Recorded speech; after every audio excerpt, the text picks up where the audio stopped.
the moment. Jules, it is quite literally all to play for, especially if you're Napoli.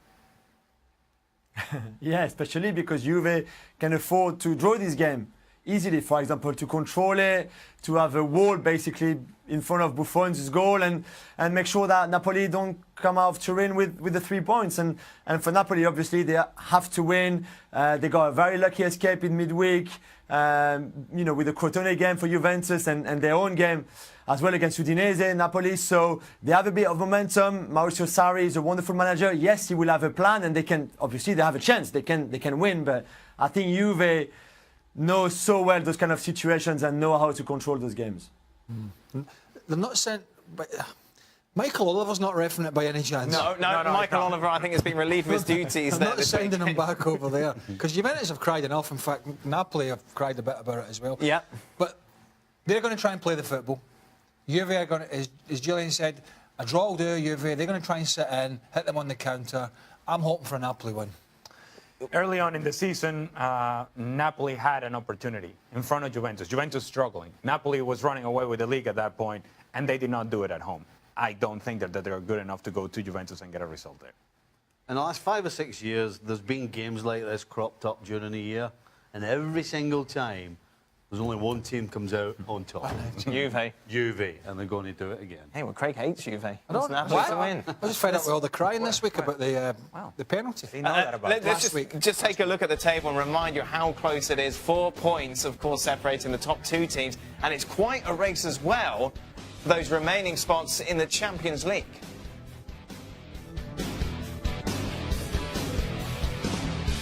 Well, away from Arsene Wenger, there's FA Cup semi-finals this weekend in England. On Sunday, it's Chelsea against Southampton. Forgive us if we don't talk about that too much. We will, though, focus on the game at Wembley, Manchester United against Spurs. The boys were discussing it yesterday, and I thought, I wonder what Craig Burley makes of this. What, it's a home game? Sorry? It's a home game for Spurs. Well, it's not really a home game. It is. Well, no. It's an advantage. How's it not a home I game? thought that's what you're going to say. No, well, I wasn't going to say that. Well, no, you already interrupted me. Well, that is, if you play there all year, that's an advantage. Yes, but it's going to be a 50-50 crowd, isn't it? That's what they'll say. Well, it doesn't matter. It's an advantage to play because Spurs have been playing there all year. Okay. Is that what were you going to say? Who needs it more? I think Tottenham need it more. I think Tottenham need to put a marker down that it's not just about the flashy football that they've played and that they can finally get on the winning trophies again. I don't think it'll matter to United. I think he'll still be there next year.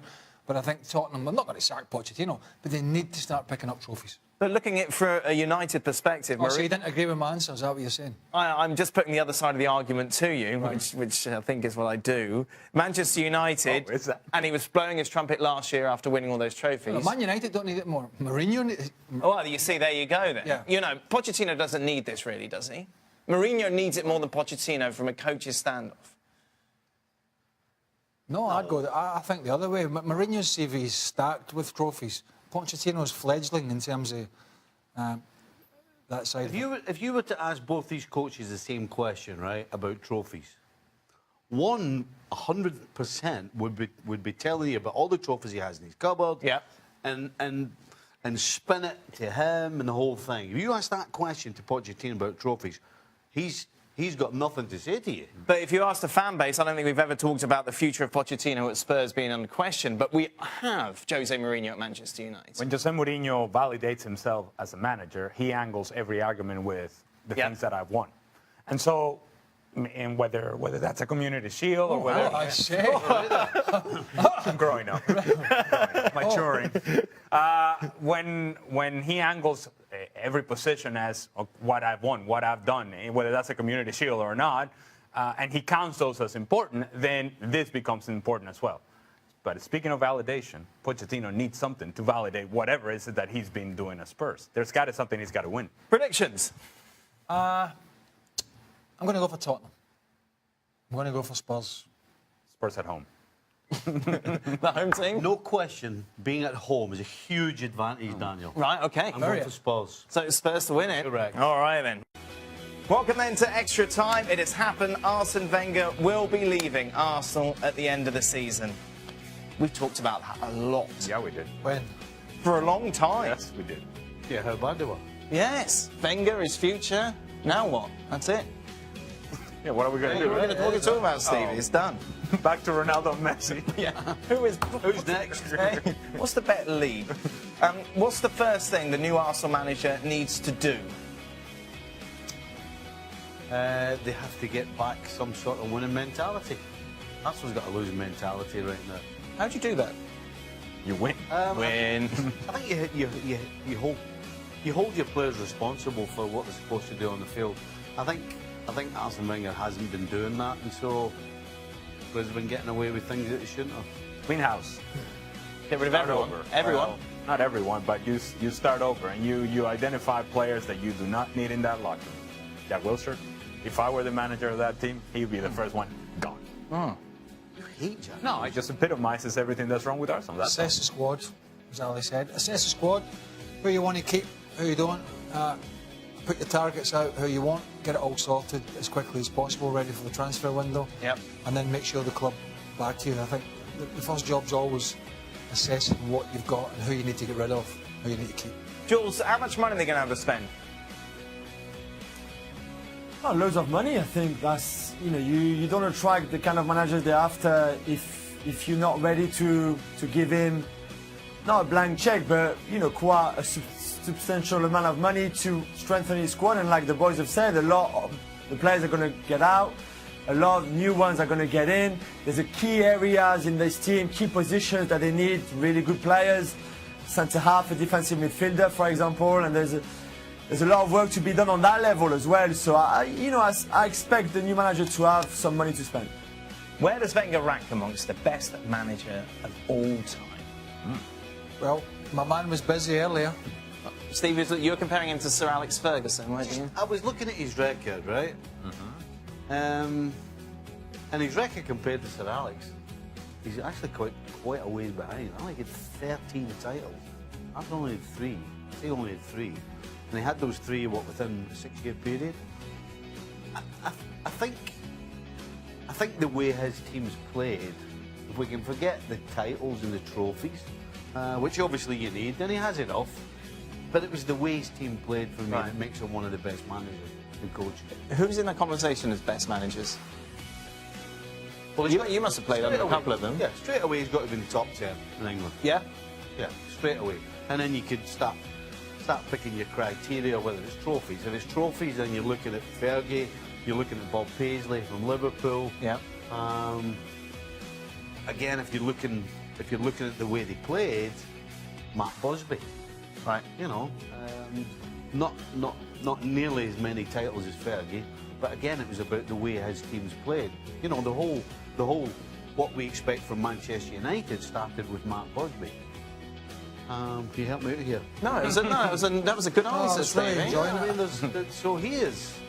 Again, the more I think about it, I started with top 10. He's maybe becoming closer to the top 5. Okay. Where he ranks, though, I think, I guess it doesn't matter, but in the end, what comes out of this is the fact that a manager lasting 22 years in one club, that's not happening. Yeah, that's never going to happen again. That time is gone. That time has come and gone. Let's go away from Wenger for a moment, Jules, and talk about, how do I say it, Le Herbier? Is that how I say it? Boy, that was fantastic. Les Herbiers.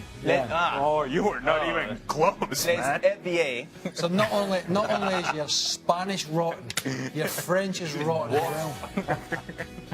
Well, why'd you say that in a surprise way? If I live in Spain and can't speak Spanish, there's no way I can speak French, considering I've never even lived there. Well, you have a good bloody go most weeks with your stupid pronunciation. Right, how much of an impact would a team like Les Herbiers making it into the Coupe de France final have on French football? This is a team that are in the 3rd tier, and they're going to face off against PSG, yeah? Yeah, a great impact. It's not the first time, though. We have a history of clubs from lower leagues, 3rd, 4th division even, who managed in the past to get to the final. Winning is another matter, but at least getting there. And it shows, I think, the strength. It's interesting. It shows the strength of the academy system in France, because a lot of the players in Les Herbiers, for example, went to big clubs, academies in big clubs. The captain, for example, went to Lyon with Samuel Umtiti. Samuel Umtiti's best friend. Was just not good enough to make it at that level.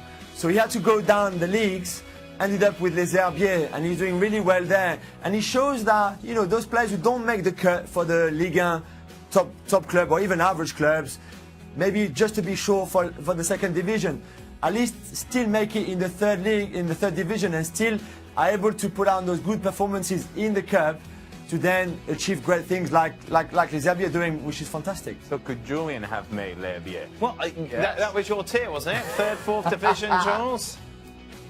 Who did you play for? Yeah, mine was 4 divisions, so... Yeah, Les Lilas in the north suburbs of Paris. That was 4 divisions. What was it called? What was it called? How do you spell that, Julian? Just looking that up. Hey, didn't answer the question. It's not though. made up. It's not made up. Didn't answer the question. And what position were you, Jules? I was a midfielder, defensive midfielder. I was more the brain than the technique, to be fair. Well, What's changed? What happened to you? What happened to you, Jules? that is it. We are done Yeah. for the week. A busy weekend of football, of course. Monday, Wenger Love on Monday. Sunday, we're going to be back. Are you Craig. gonna be- Yes, we're going to be back Oh, on yeah. ESPN Plus on A lot Sunday. earlier, I believe. Yes, we are earlier playing the these Coupe de days. France? Les Lily? Yeah, that's not real. Sunday to Friday, you can join us now on ESPN Plus, the new exclusive home of ESPN FC. This is the latest order in the bookies. Carlo Ancelotti coming in at 4s. You've got Brendan Rodgers making a return to the Premier League 6-1. Thomas Tuchel at 6s. Joaquin Love, Patrick Vieira at 8s as well. Luis Enrique at 8-1. Ancelotti the favourite. Do you concur with the bookies here, Jules? Yeah, I can see why. Although the description that Ivan Gazidis, the Arsenal CEO, gave today, it looked a bit of a younger profile than Carlo Ancelotti. Although I think that Carlo ticks a lot of the boxes of what Arsenal are looking for and want, and I think the succession will be quite smooth between Arsene and Carlo. However, I think that someone like Luis Enrique maybe. Brendan Rodgers, although he's not my cup of tea, I have to say, but someone like Luis Enrique probably fits a bit more what they're looking after. Luis Enrique, what do you... I'd rather give it to Eddie Howe at Bournemouth, who's done a great job, than half the crew on that list. I mean, I don't get Ancelotti, to be honest with you. I think he's been a great man manager at some big clubs, but from looking from the outside, this Arsenal looks like a longer-term strategy, and I think when I think Carlo Ancelotti, I always just think short-term, get in, get out, try and get the job done. So I don't really see the Ancelotti line. And what about Luis Enrique? Where do you stand on the former Barcelona man? Can I just say that I would go after a different former La Liga manager, or in this case would be Simeone. And the reason I would do that is because part of the issues with Arsenal has been culture. We just spoke about it. You need somebody who brings something entirely different of what you've had in the past. You need somebody who's going to challenge this place, who's going to get in people's faces, because you need to maximize whatever you have available. Simeone has done much more with much less at Atletico Madrid than whatever is available at Arsenal. That kind of guy, that kind of fire would be the one to change the direction of the club. That's where I would go. It's interesting you bring up Simeone, because we asked you over on Twitter who you think should be the next Arsenal manager. Diego Simeone running away with the votes. But the interesting thing is, Stevie, that we had Gazidis coming out today facing the press and saying basically, look, we want someone who's going to play in the same style, in the Arsenal style. Nothing about we want someone to win trophies. You want the Arsenal style. Of course, that's what they want. It's what every fan wants to hear. He wants their team to play open, attacking football. The problem that Arsenal have is they need to bring somebody in who can actually take a group of players and change them into something that just wins. You know, Arsene Wenger and this group of players have been trying to play open, attacking football the way that Arsene wants to play it, the way Luis Enrique wants to play it. But you've got players that are not capable of doing it. So, but then, having said that, have you got players that are able to play Simeone style? Are you in a situation where you're going to have to buy half a new team over the summer? Well, it really doesn't matter what type of manager you bring in. You're going to have to get rid of 80% of the squad. Right. But in the meantime, you need to get a manager who, for the present, can actually make them work hard, can actually get them to do the basics, at least make themselves hard to beat. But you also want a guy who can do that, but who, you know, once you start changing the players, who can actually open up and start playing some attacking football.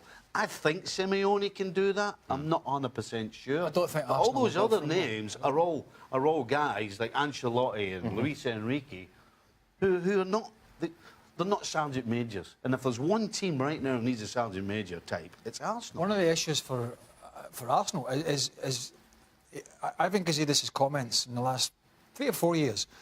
This new stadium, you know, we're going to be competing with all the major clubs financially. No doubt about it. Now, any manager worth their salt, the first thing they're going to ask, and this could put some of them off, is what am I spending? Man City are going to spend that. What do we spend? Man United are going to spend that. Liverpool may spend that. Chelsea are probably going to, well, they might not be spending as much. Tottenham are moving to the new stadium. Could be some more cash around. A manager's not just going to walk in there because it's Arsenal Football Club.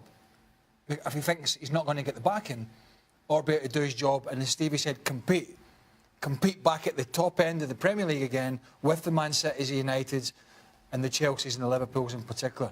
So, is it still a big club in that sense? Are they still in that conversation? They can be. Obviously, they're not in the Champions League They next should year. be. Yeah, But they wouldn't be first choice. If there's a big name player, and they're coming into the Premier League from wherever, they look at other teams before they look at Arsenal. That's the reality of the club, and that's what we're talking about, that they become somewhat irrelevant, is that you're going to go somewhere else before you go to Arsenal. Now, this change allows for there to be some clarity. You say, okay, who's going to be the manager? What's the plan going forward? Or are we just going to be here in this sort of in-between state that we were with Arsene Wenger? In that sense, I think the timing is correct.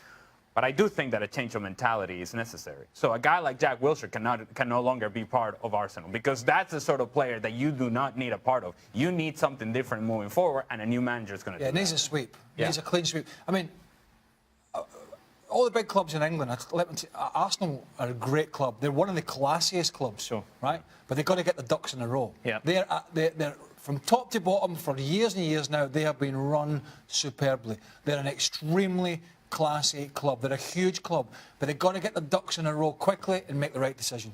Boys, I reckon in the 5 years we've been doing this show, more than Messi against Ronaldo, more than which is the best league in the world, more than Jose Mourinho, we have discussed Arsene Wenger and his future at Arsenal more than any other topic. Well, today we got closure. Arsene Wenger announced he will be leaving Arsenal at the end of the season. What a tenure he's had at the Gunners during his 22 years. He's won 17 trophies, including 3 league titles. He has managed more Premier League games than any other coach in the history of the league. It's been a fascinating day in the way in which it's all played out. Boys, before I get your reaction, I want to bring in Julien Laurent to the show, because, Jules, when this was first announced, obviously it looked like Wenger was walking away at the right time. The more you seem to dig, and Gab Marcotti's written about this on FC, there are suggestions that he was asked to leave. Yeah, let's say that he jumped before being pushed, basically. I think for the first time in 22 years, he felt the defiance of the boards over his job, over his future. And I think before he had that sort of spell over the chairman or the board at Arsenal, where he could, play his cards and somehow he would still be at the club and they would give him a new contract. But this time was different. This time felt really like a few people on that board, and I think it's no secret that George Kroenke, for example, Stan Kroenke's son, was one of the more pushing the most to replace Arsene Wenger. And I think Wenger really felt that, and he felt, okay, if that's the case, then I don't really have any other choice than going. What do you make of the timing? Well, I thought it might have been the summer, but actually, I think it's quite good now. It's somewhat a sense of a feel-good factor. That the negativity, some may have come from... I think it's come from all of you at one stage. Yeah, and I think, and I saw people, and a lot of people saying today when the news broke, the ones that wanted Wenger out, they're all out now saying, oh, well done, look at his trophies, and, being two-faced and hypocritical. I don't think so. I think it's right, and only right, being our job to look at what he's been doing recently and how it's been going for Arsenal compared to the other clubs. But also look at how Arsenal should be moving forward, but yet respecting what he did, particularly in the early years. So I think you can do a bit of both. I think it's great for them because they've got some big competitions to go, and obviously semi-final the Europa League. Yeah. That's going to be a big push for them, and I think it's just going to ease a little bit of pressure, particularly coming from the stands and the supporters. You talked about the early years, Stevie. Obviously, we've talked a lot about Arsene Wenger over his recent time, but he was a revolutionary, wasn't he, when he came across? With regards to the way he changed the diet and the way the players thought about the game? Yeah, I mean, Arsene was part of the change in culture in English football. You know, it was still about, you know, your first challenge was free. All that kind of stuff was still going on when he came. And he was part of the reason why all those things changed. You know, somebody like Cazorla that he brought in to play in the middle of the park. When Arsene Wenger went to Arsenal, that would never have happened. But as I said, he was part of the culture change, not only off the field, but particularly on it.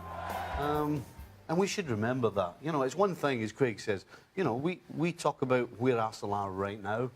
But I'll tell you what, we were saying the same things when George Graham got the sack, and we're saying the same things now that Arsene's gone. And we should remember how fantastic it was, regardless of who you support, to watch Arsene Wenger's teams play. And I think that was shown today, wasn't it, by the reaction? If you went on Twitter today, you would kind of be thinking, well, why was everyone so critical of Wenger? Because there were so many nice things being written about him, and his legacy will be remembered for his first half of the tenure, if you like, than the second one. And that really, over the last couple of seasons, has been my concern about Arsene Wenger. The fact that he has built all these beautiful things at Arsenal, that he has put together all this beautiful career, and then over the last few years, it feels like he took a flamethrower and he was spreading it all over the place and just kind of doing away with whatever he had done in the past. The truth is that you look at the numbers, and the numbers themselves are impressive, but it's the changing culture. It's the fact that he builds a new training facility, a new stadium. All of this that Arsenal became relevant worldwide, relevant in terms of presence, relevant in terms of power. That became so with Arsene Wenger.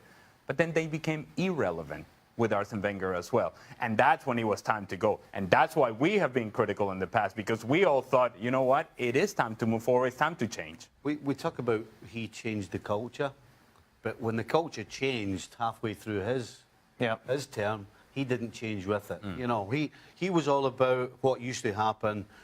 It was all about going out, picking out young players, bringing them in, building a team, doing it that way. And the culture now, and certainly the one that we can say he definitely didn't change with, is all about how much he spent. And he was a guy who did not want to do it that way. He said, I am not doing it that way. He stuck to his guns, but unfortunately, he got left behind. Let's be honest, though, he did stay on too long. Yeah. But it doesn't matter now. The decision's made. Whoever made it, not really bothered about that. Whether it was him or the board or both, it's made, and they can move. I still actually think he can manage. Right. It's just I think he needed a fresh start away from Arsenal and a new project, and Arsenal the same. When Stevie talks about culture and changing diets and stuff, he must have. But when he walked into Arsenal, he must have sat in the chair and he must have just fell backwards off it, because those Arsenal lads, and most of us in that era were the same. Those Arsenal lads never hide it. You know, the Adams, the Dixons, the Ray Parlers, the list goes on. That was the down the pub brigade. They were probably out 4 or 5. I don't know how many nights they were out a week, drinking, coming in, probably worse for wear.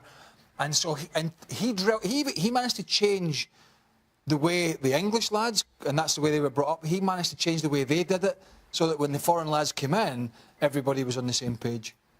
You mentioned the fact that he could go somewhere else. Jules, what next for Wenger? That's the big thing, because remember on the show we talked a few times about how scared he was about the future. What happens to me once I leave Arsenal? What am I going to do with my days? So you can be assured that he's not going to retire for sure. He's going to stay in football. I don't think he will take another club. I'm pretty sure, and I was told that that's not what he wants to do. So there's two things. There could be a national team. You know, he can see himself as a head coach for a big country with a big project, not going somewhere exotic for the money. But I think, you know, if a big nation becomes available, I think he will be interested. And there's a few rumors already coming from France. over some sort of director of football job somewhere. And I'm talking about France because maybe at PSG is something they will be looking into. So working with Thomas Tuchel, for example, the future manager, but overlooking the recruitment, overlooking the academy, maybe being the liaison between the first team squad and staff and the chairman and the ownership in Qatar. And I think that's something that he would be interested in, not just at PSG, but that's that kind of job, of work that he would be interested in.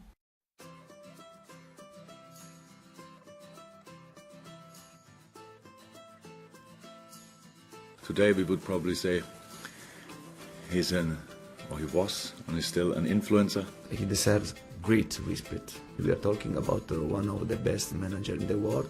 Sir Alex Ferguson and Arsene Wenger, they were a really good story for football. The Premier League is the Premier League thanks for what he has done when he arrived. He basically moved the goalpost for everybody else. Everybody else was still doing the same thing, still preparing in the same way. He came in with different ideas and started having success, and everybody had to catch up and understand what he was doing differently. Arsene is one of the coaches who's changed the style of a football club. I wish him all the best in the future.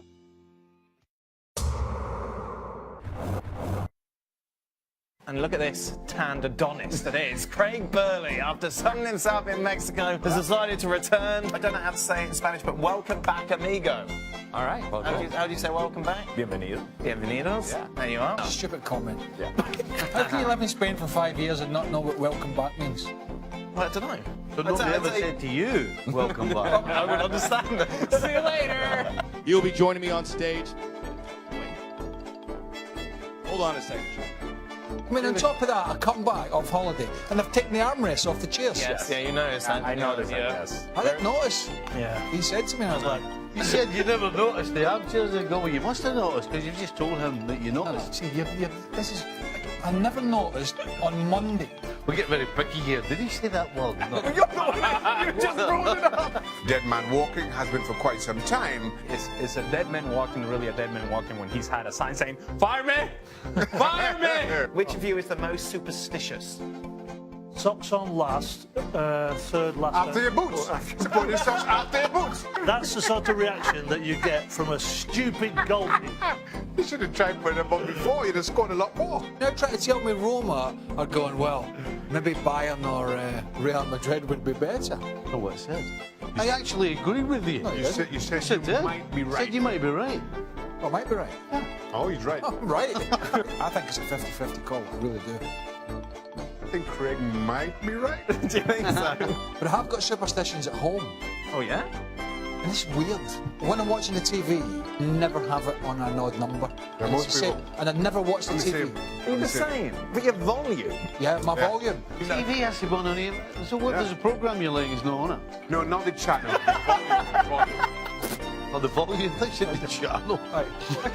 What's wrong with a well done steak? Well, it's just wrong. Oh. Ask Gab. There's no accounting for taste. Some people like to eat cardboard, some people like to eat cement. If you like your steak ultra well done, that's down to you, Yes. but it doesn't make it right. Do you know that I actually scored in a cup competition against this guy? The ball just bounced right in front of me, 3 yards out, open goal. Hey, Shaq. Shaq, He's always been. You remember that, Shaq? you remember what your coach used to say? I don't remember that at all. Do you have any superstitions, Stephen? Oh, millions of them. I've got a stupid one now. After I've washed my hands in the toilet, I can only use either one sheet of paper or three. Wash my hands. Your face when he said that was just like, what is wrong with you? How does that even happen? I've no idea.